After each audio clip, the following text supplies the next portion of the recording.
Welcome back to the morning show here on Arise News. Now, it's time now for the World Brief and the newspaper review, which is definitely a review of some of the headlines and some of today's news. And being that I'm doing two jobs today, let me get up from my first job and go to my day job. Alrighty. A very good morning to you, ladies. How's it doing? Hope you don't miss me too much. No, the distance is there, isn't it? You look lovely, by the way. Thank you. Look, all of us in our primary colours. Yes. Good morning to you, viewers. Let me tell you what is happening around the world. Now, deposed Guinea-Bissau President Umaro Sissoko Embalo has fled to Senegalese capital of Dakar. This is just a day after Wednesday's military coup. Now, he made the trip aboard an aircraft chartered by the Senegalese government. And also on Thursday, the former Chief of Army Staff, General Horta Ntam, was sworn in as the country's transitional president on the day the country was actually expected to find out the result of the presidential elections, in which both Embalo and his closest rival, Fernando Diaz, both claimed victory. We just discussed how former Nigerian President Goodluck Jonathan, who had been in Bissau as an election observer, has safely been evacuated to Abuja after being trapped when the military locked the country's borders. As for Embalo himself, there are now reports that he will continue his journey to Congo-Brazzaville, where he will remain for at least a year. He does remain currently in Senegal. Now, staying in Africa, Rwandan President Paul Kagame has accused the Congolese government, that is the Democratic Republic of Congo, Congolese government, of delaying its signing of a peace deal aimed at ending this conflict in the mineral-rich Eastern Democratic Republic of Congo. Let's take a listen to what Kagame had to say. You know, some of these processes will not work, not just because we are meeting in Washington or the powerful United States is involved. Yes, they have a big role to play. It's what I was praising them for, having made a huge effort. But until those people concerned directly, they themselves want and commit to achieve the end result, which is stability, peace, and security for all that needed. Even the most powerful will remain wondering. The Democratic Republic of Congo. Kagame had to say that. Let me take you back to June. Now, in June, the DRC reached a peace agreement with Rwanda, brokered by Washington, and the following month, it signed a declaration of principles with the M23 rebels in Doha for a permanent ceasefire. The DRC's presidential office says the peace deal could be signed in Washington on the 4th of December between Kagame and his Congolese counterpart, Felix Tshisekedi, although nothing has been confirmed as yet. But moving on to Asia now, and 3 construction executives have been arrested on suspicion of manslaughter after a massive blaze that ripped through the Wang Fuk Court housing complex in Hong Kong. It has claimed more than 80 lives, with more than 270 people still missing. Now, the 2 directors and an engineer consultant of the renovation contractor were arrested, as we said, because investigators claimed that flammable materials, including polystyrene, foam ceiling windows, and unsafe bamboo scaffolding, accelerated the fire's spread. This is the worst fire in the history of Hong Kong. Now, French President Emmanuel Macron has unveiled a new voluntary national military service for 18 and 19-year-olds. French citizens set to begin next summer, the summer of 2026. Now, this program will last 10 months. It will provide a monthly stipend of about 800 to 1,000 euros and will include uniform, accommodation, and basic military training, all conducted on French territory. Now, the decision follows heightened European security concerns linked to Russia's aggression in Ukraine and comes amid political debate after Chief of Defense Staff General Fabien Mandon warned of possible war. Now, unlike the conscription that ended in 1996, this service is purely voluntary and it excludes any overseas deployments. Our last story on the World Brief today looks at Pope Leo XIV. Now, he is the first US-born pontiff, and he's used his inaugural foreign trip, pilgrimage they're calling it, to warn that a surge of violent conflicts has pushed the world to the brink of a piecemeal Third World War. Now, speaking in Ankara, Turkey, where he met President Recep Tayyip Erdogan, he emphasized peace, justice, and interfaith cooperation and called for an end to conflicts in Gaza, Ukraine, Syria, and across Africa. The Pope's trip continues from Turkey to Lebanon. Well, before I come over to the wonderful ladies on the desk for their thoughts on the World Brief, let's first include the newspaper review. As ever, we begin with the front page of This Day. And This Day leads with the report that President Tinubu has approved Nigeria's side of the US-Nigeria Joint Working Committee on Security, which is led by National Security Advisor Nuhu Ribadu, urging cooperation with US counterparts. Now, also on the front page of This Day, there are reports that bandits abducted 7 in Buhari, which is in the FCT, and 24 in Palaita, which is in Niger State. Now, the House has launched an inquiry into Abuja's insecurity, as well as a $460 million CCTV system, while Plateau State Governor Caleb Mutfwang cites over 12,000 deaths and 420 attacked communities since 2001. Moving on to the Daily Trust. Let's take a look at the Daily Trust this morning. Now, going on from that story about those abductions in the FCT, the Daily Trust reports that the abduction of 7 youths, 6 girls, and 1 16-year-old boy from Gidam-Bijimi in Bwara in FCT has, of course, taken place, unfortunately. Now, bandits reportedly stormed the community on Wednesday night, overpowering vigilantes and kidnapping the victims. The attack comes just days after FCT Minister Nyesom Wike ordered heightened security across Abuja's border areas.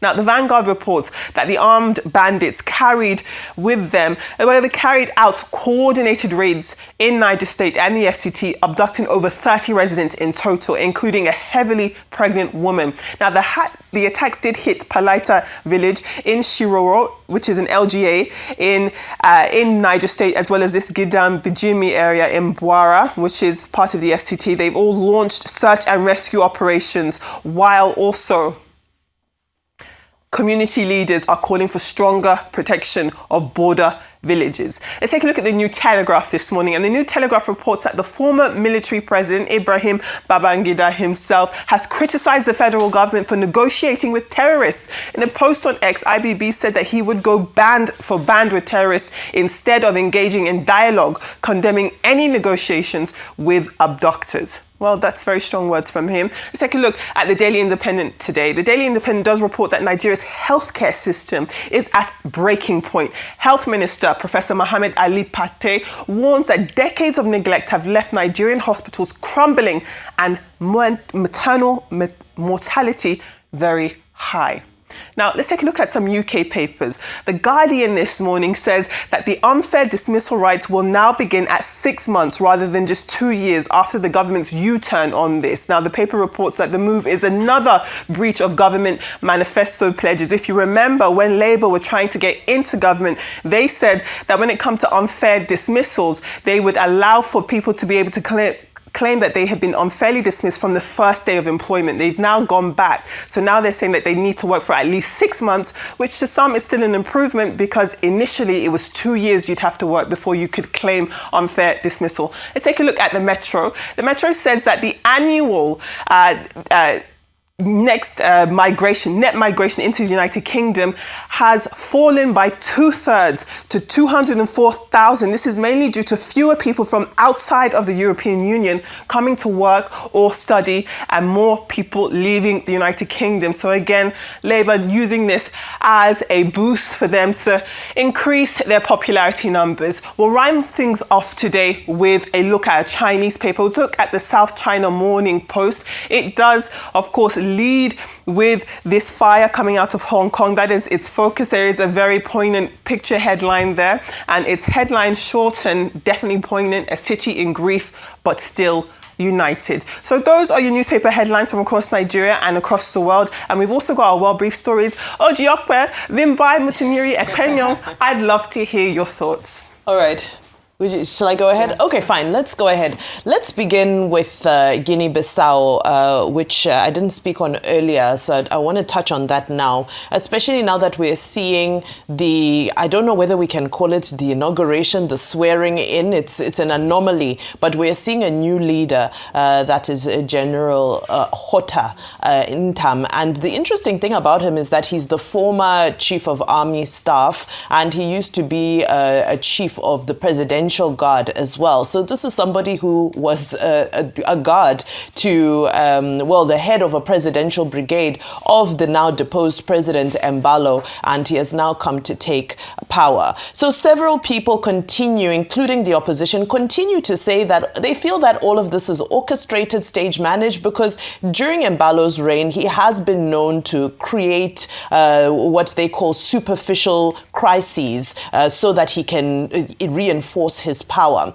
Well, that still stands to be seen, as of course now he's safely in Senegal, and we wait to see what will transpire from there. But what we do know is that this would be the 9th coup in the history of Guinea-Bissau since 1974. Some of the major things to note is that the PAIGC, which was barred from the political party that was barred from participating in this particular election, is the Liberation Party of Guinea-Bissau. So they led the fight against the Portuguese that led to the independence in the 1970s. Embalo used to be part of PAIGC, and in the last election, he then moved over and created a splinter group. Why is this relevant? This is relevant because I think we continue to see a trend across Africa, whether it be South Africa, whether it be Mozambique, yes, even Tanzania, where these liberation parties are turning to tormentors. In this instance, fine, the PAIGC itself has turned to an opposition party, but they still produced this president, Embalo. So is it an issue of strong men, or is it time for us to start to accept that maybe these political systems that we embraced from the colonial era are failing us because our liberators who came rightfully so and freed us from colonial shackles are getting into these systems but are unable to produce anything fruitful from them. Now we see AU, ECOWAS and so forth are coming to condemn, but the question is, when there is abuse of power while the sitting president is in office, does ECOWAS get involved? No, ECOWAS waits for a coup to happen before they have emergency meetings and start condemning. So yes, ECOWAS itself need to be questioned about their willingness and their readiness to preserve the democratic order in West Africa. As we can see, we continue to slip in the wrong direction. But of course, we have to remain optimistic. Very quickly to Rwanda. Yesterday, Paul Kagame gave a few hours long sit-down conversation with the press that he touched on several issues. One controversial issue he touched on was churches. He was saying yes, that, if it were left up to him, he just wants to close all the churches in Rwanda because he feels that churches are no longer operating in the way that they should be. Well, that's not the subject matter today. The subject matter today is all about his chiming into the fact that he's saying it's not Rwanda's fault that the peace deal hasn't been concluded with Congo. Now he's venturing into what many might say is the realm of conspiracy theory, because he's saying the son of former president, late president Habyarimana. Now, if you remember Habyarimana, he was the president who is accused of having created the tensions that then led to the genocide in Rwanda. His son is in exile, and he is saying that the son of the late Habyarimana not only coordinates the FDLR, which is a rebel group from the Rwandan side. Remember, M23 is on the Congolese side. And he is saying that they are lobbying the international forces and are also working in collaboration with President Felix Tshisekedi to scuttle any peace deal from happening, because he says FDLR are benefiting heavily from the minerals in this region and they don't want a peace deal. So again, you see a case where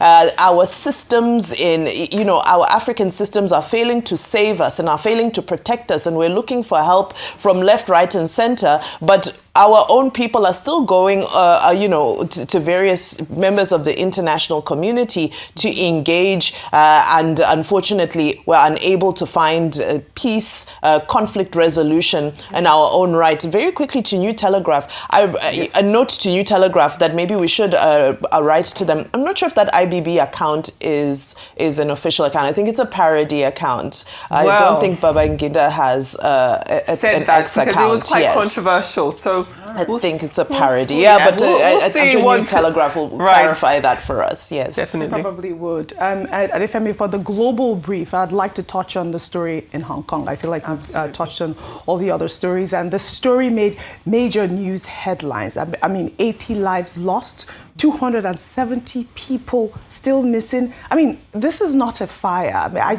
this is completely a massacre at this moment. The fact that, these executives have been arrested at this point shows that this incident could have been avoided. I mean, needless death at this point. We're hearing that they used substandard products that we are, that they use with this building. 270 people are missing at this point. I mean, Hong Kong is supposed to be the global center for, global financial center. Absolutely. Imagine if this sort of incident were to, occur in, places where they have, lesser measures to enforce this sort of building codes. I'd like, we'll continue to follow up on the story in Hong Kong and these executives that have been arrested for manslaughter. I'd love to see that they are being tried and charged at this moment. May their souls rest in peace. Those 80 people that have, tragically lost their lives needlessly at this moment. Yeah. And, when we look at also the insecurity crisis that is plaguing Nigeria at this moment, yes. I'd like to, touch on this day, the cover of this day, where we, see this escalating insecurity crisis, as it were. We're hearing bandits kidnap 7 mourners in Abuja, 24 others in Niger community. Yes. I mean, other newspapers are reporting that there are even, up to, 30 people, including a pregnant woman as well, and the kind of people that they abduct at this point. We have a pregnant woman in Kwara State. There was elderly woman, and this is the sort of insecurity that is, so worrying when we hear, the Minister of Defense saying things like, oh, we are, tackling the insecurity, we are close to our target. How are you close to your target when Niger, again, just, barely 48 hours or how many weeks we had another abduction? We'll have a response from the Niger State Governor, Umar Bago, during What's Trending for our viewers to hear, what he had to say. But, this escalating insecurity in Nigeria is becoming alarming. And I would say that the president who said that we should not feel sorry for him, he has his job cut out for him. Absolutely. He has a lot to worry about at this point. I mean, it's good that we're hearing that, there's the collaboration in the United States. We're hearing that we are getting more boots on ground. But I think it goes beyond just the rhetoric. We need to see more action. We cannot have every day on our daily newspapers having our citizens being kidnapped on a daily basis. Something's got to give, Adefemi Akintoye. I agree. Something's absolutely got to give. And you're both so correct. It feels as though just naturally as journalists, we're always privy to the front line of news. So we always hear these things coming in. But as you said, it does feel as though this is reoccurring, sometimes in the same states, in the same areas. And in Niger State, there's the military base that is close to the area that these people were abducted. Yeah. I mean, how is it that we're hearing that we have our military officers in the same area where these people are being kidnapped in droves at this point? And earlier this week in What's Trending across the morning show, across this week, we've been also hearing reports that, some security apparatus will be pulled away from an area and moments later an insecurity attack will happen, whether it's a kidnapping or whatever the case may be, which is why you've got the legislative arm trying to find out whether or not there's any collusion of any part. But yes, absolutely. I loved your comments on Hong Kong. What was especially heartbreaking about Hong Kong Kong is that because the island is so small, a lot of people live in these high rises, and the vast majority of people were elderly, and they were taking a nap at the time the fire broke out. So a lot of the people still missing, bodies that haven't been uncovered yet, are that of elderly people who would have been sleeping when the fire broke out. But I'd love to thank you both for your wonderful thoughts. Rest in peace. Amen. Adefemi, thank you for your wonderful coverage on the World Brief and the newspaper review today.